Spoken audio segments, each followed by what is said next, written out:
집에 거하는 자 항상 주 찬송하리. 시온에 대로가 있고 힘없는 자 복 있네. 아멘.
하나님 아버지 감사합니다.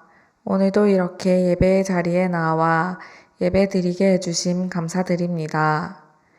지금 이 시간 주님 높이는 예배 드릴 수 있도록 우리의 마음을 준비시켜 주시고 오늘 예배 또한 주님만 높임 받아주세요. 한 주간 주님을 생각하지 않고 주님과 멀어져 살았던 삶을 회개합니다. 주님이 나와 함께 하심을 언제나 믿으며 주님 마음에 합당한 삶을 살아가는데 끊임없이 노력하는 청년들 되게 해주세요. 오늘 가뭄의 시간은 뿌리가 자라는 시간이다 라는 제목으로 말씀 선포하시는 전영 목사님의 입술에 능력 더하여 주셔서 오늘 말씀을 통하여 위로받고 주님이 원하시는 삶 살아가는 힘 주시길 바랍니다. 우리가 미처 알지 못하고 깨닫지 못하는 순간조차도 날 사랑하시고 함께 하시는 주님, 언제나 감사드리며 예수님 이름으로 기도드립니다. 아멘. 준비하신 예물을 하나님께 봉헌하겠습니다. 봉헌은 정해진 계좌로 봉헌해 주시기 바랍니다.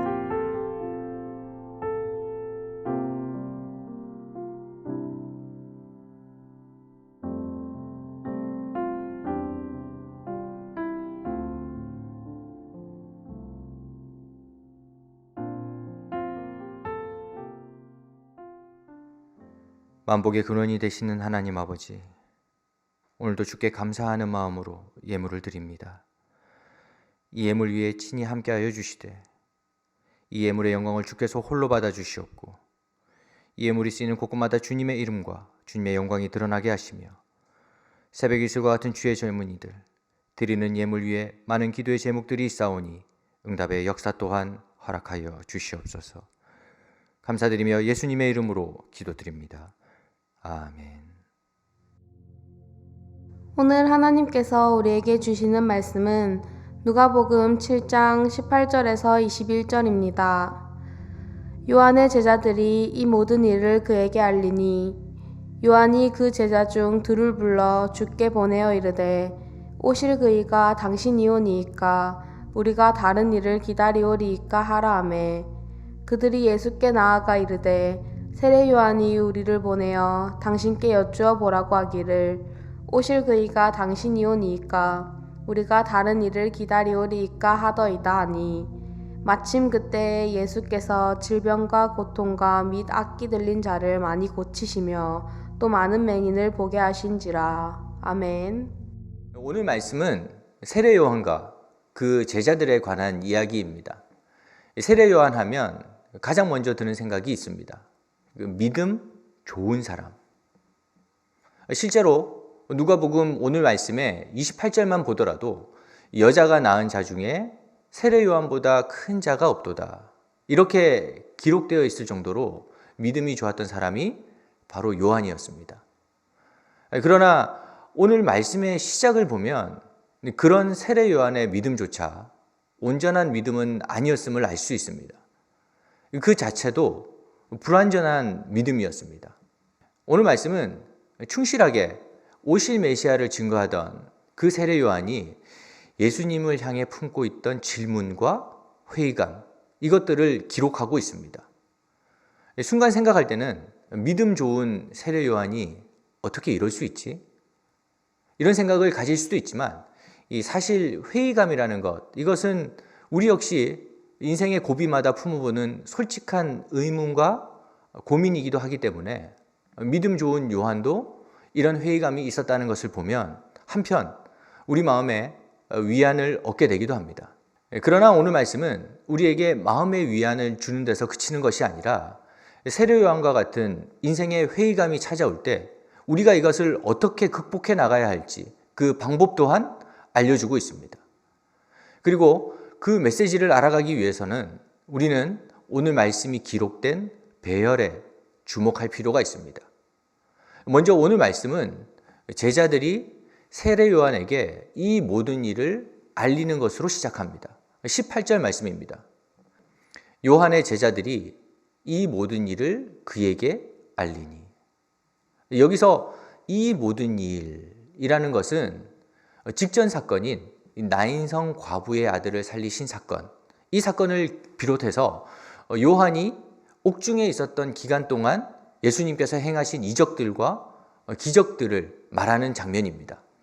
그런데 세례 요한은 제자들이 전해준 그 소식을 듣고 예수님의 신성에 대한 의문을 품게 되었습니다. 왜냐하면 예수님이 자신이 기대했던 그런 모습과는 너무나도 달랐기 때문입니다. 세례 요한이 생각할 때 예수님이라면 강력하게 심판을 증거하고 이스라엘을 해방시키시고 왕의 자리에 앉으셔야 된다고 생각했습니다. 하지만 예수님께서는 너무나도 다른 행보, 다른 모습을 보여주더라는 것입니다. 치유의 말씀을 증거하시고 긍휼을 베푸시고 또 병자를 고치시고. 세례 요한 자신은 헤롯의 죄를 지적하다가 감옥에 가게 되었습니다. 그런데 예수님의 모습을 보니까 예수님께서는 자기의 모습과 자기의 생각과는 너무 다른 행보를 보이시더라는 것입니다. 그런 생각이 들다 보니까 이 세례 요한의 마음속에는 회의감이 더욱더 커졌을 것입니다. 그래서 급기야 제자들을 시켜서 예수님께 질문을 하게 됩니다. 19절 말씀입니다. 요한이 그 제자 중 둘을 불러 주께 보내어 이르되 오실 그이가 당신이오니이까 우리가 다른 일을 기다리오니이까 하라 하매. 다른 일을 기다리오리이까. 이 말은 완곡한 표현이긴 하지만 예수님을 부인하는 표현이기도 합니다. 오실 그이가 정말 당신이 맞습니까? 이렇게 물어보는 것입니다. 그러나 세례 요한의 질문을 가만히 들여다보면 세례 요한이 놓치고 있었던 것이 있습니다. 그것은 바로 예수님은 심판이 아니라 우리를 구원해 주시기 위해서 오신 분이시라는 것입니다. 분노가 아니라 사랑을 베푸시는 분이 바로 우리 주님이시라는 것입니다. 그렇다 그러면 내가 생각할 때에 분노와 심판의 주님이시라고 생각했다 할지라도 예수님께서 그게 아니야, 그렇게 말씀하시면 또 그런 모습을 보이시면 그걸 받아들일 줄 알아야 되는데 세례 요한은 그것을 받아들이지 못하고 끝까지 자기 생각과 고집을 내세우는 모습이 있었다는 것입니다. 여기서 우리는 중요한 두 가지 사실을 깨닫게 됩니다. 하나는 내 생각과 하나님의 뜻이 언제나 같을 수는 없다는 것이고, 또 다른 하나는 그런 순간이 왔을 때 내 생각과 주님의 생각이 다른 그 순간이 찾아왔을 때 내 생각을 내려놓고 하나님의 뜻을 따라 살 줄 알아야 한다는 것입니다. 왜냐하면 나보다 나를 더 잘 아시는 분이 바로 우리 주님이시기 때문입니다. 내가 이해하지 못하는 부분도 받아들이고 인내해야 하는 시기는 내가 생각지도 못한 부분을 성장시키는 시간이 될 수 있다는 것을 잊지 말아야 한다는 것입니다. 한 그루의 나무가 있었습니다. 10년쯤 된 나무였습니다. 처음 5년 동안은 비도 많이 오고 볕도 잘 들어와서 나무가 무럭무럭 그렇게 자라왔습니다. 그래서 나이테도 간격이 넓게 생기게 되었습니다. 그런데 이후 5년 동안은 이유 없는 가뭄이 오게 됩니다. 나무는 자연스럽게 위로는 자라지 못했고 잘 자라지 못하다 보니 나이테의 간격도 촘촘하게 생기기 시작했습니다. 그리고 나무는 이렇게 생각하기까지 했습니다. 이 가뭄 때문에 내가 자라지도 못하고 열매를 맺기도 힘든 나무가 되어버렸구나. 그런데 한날은 나무의 주인이 와서 나이테를 보더니 이렇게 얘기를 하더라는 겁니다. 나무는 뿌리가 좋아야 되는데 가뭄 때문에 뿌리가 깊게 자랐구만. 이 가뭄의 기간 동안 나무가 위로 자라지는 못했지만 이 촘촘한 가뭄의 시간 동안 나무가 영양분을 공급받게 하기 위해서 뿌리를 깊게 자라게 만들더라는 것입니다. 우리도 마찬가지입니다. 우리가 신앙생활을 하다 보면 내 뜻과 또 나의 기대와 나의 계획과 하나님의 뜻이 전혀 다른 것 같은 그런 상황이 찾아올 수 있습니다. 그리고 그 다름이 우리를 힘들게 할 수도 있습니다. 하지만 그럼에도 불구하고 하나님의 뜻을 붙들고 하나님의 선하심을 믿고 살아가야 합니다. 왜냐하면 나보다 나를 더 잘 아시는 주님께서, 나보다 나의 인생을 더 많이 아시는 주님께서 그 가뭄의 시간 동안, 그 힘듦의 시간 동안 우리로 하여금 열매를 맺지 못하게 만드는 것이 아니라 더 풍성하고 더 많은 열매를 맺을 수 있도록 우리의 뿌리를 더욱더 깊게 만들고 계시기 때문입니다. 한 주간 어떻게 살아가시겠습니까? 우리에게 주신 모든 상황이 주님께서 허락하신 상황이고 나에게 선하심을 예비하신 그 상황인 줄로 믿습니다. 한 주간 살아가실 때에 주님, 이 모든 상황 속에 주님의 선하신 계획과 큰 뜻이 담겨 있는 줄로 내가 믿습니다. 내가 그 믿음으로 한 주를 살아가기를 간절히 소망합니다. 이 고백으로 기도하는 마음으로 살아가셔서 주님께서 주시는 풍성한 열매들을 받아 누리시는 하나님 백성 되시기를 간절히 바랍니다. 고맙고 감사하신 주님, 오늘도 말씀을 통하여서 이 힘들고 어려운 시기를 어떻게 살아가야 하는지 우리에게 가르쳐 주셨사오니 힘들고 어려운 시기일 때일수록 우리와 함께 하시고 우리에게 더 큰 것 주시고 가장 선한 것을 예배해 주신 그 주님을 믿고 살아가는 귀한 은혜를 허락하여 주시옵소서. 감사드리며 예수님의 이름으로 기도드립니다. 아멘. 구주 예수 그리스도의 크신 은혜와 하나님 아버지의 무한하신 사랑하심과 성령 하나님의 놀라우신 역사하심과 교통하심이 오늘도 살아서 역사하시고 나와 함께 하시는 그 주님을 믿고 의지하며 돌아가는 하나님의 백성들 머리머리 위에, 저들의 가정과 생업 위에 지금부터 영원토록 함께 하시기를 간절히 축원하옵나이다. 아멘.